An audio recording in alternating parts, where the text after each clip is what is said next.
আসসালামু আলাইকুম রহমতুল্লাহি ওবরাকাতু।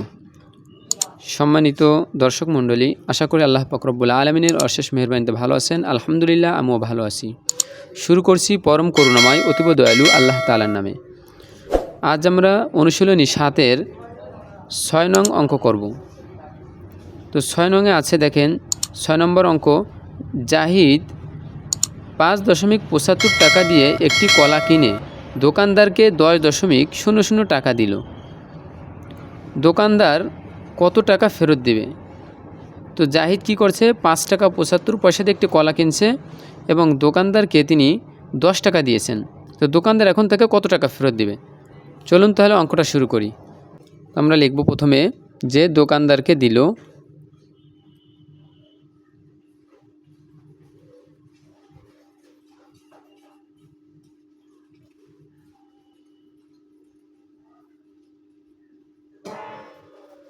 দোকানদারকে দিল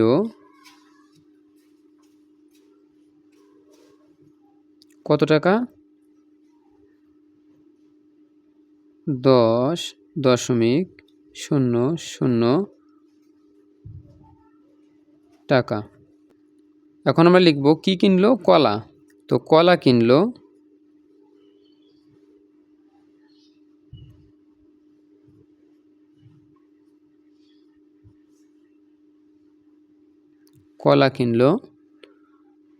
কত টাকা? 5.75 টাকা।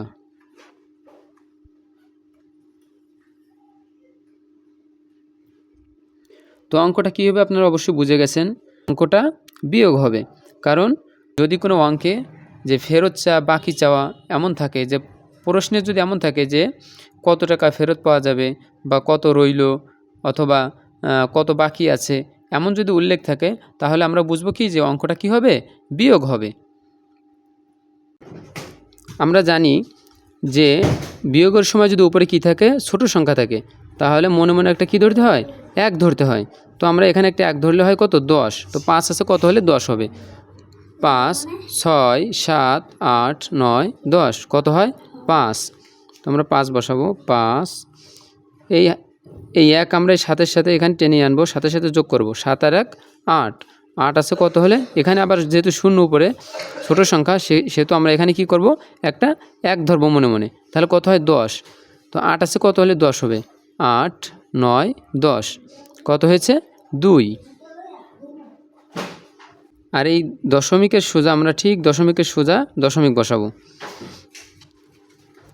তো এই 1 আমরা এখানে টেনে নিয়ে আসবো, 5-এর সাথে যোগ করব। 5 আর কত হয়? 6। 6 আছে, আমরা এখানে আবার মনে মনে কী করবো? একটা 1 ধরবো। তাহলে কত হয়? 10। তো 6 আছে, কত হলে 10 হবে? 6, 7, 8, 9, 10 কত হয়েছে? 4। তোমরা 4 বসাবো। এখন এখানে যে 1 ধরছিলাম মনে মনে, এই 1 এখানে আমরা টেনে নিয়ে আসবো। তো এই 1 আর 1 1 মিলে যায়, কত হয়? 0। 1 মিলে যায় 0। তো আমরা এখানে 0 বসাবো না। এখন কি বলেছে যে দোকানদার তাকে কত টাকা ফেরত দিবে?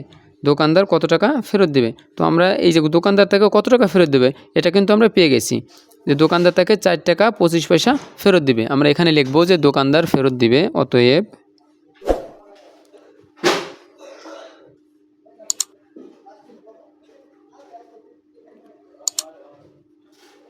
দোকানদার ফেরত দেবে 4 টাকা 25 পয়সা। তো আমরা লিখব 4.25 টাকা। 4.25 টাকা, এটা কিন্তু উত্তর।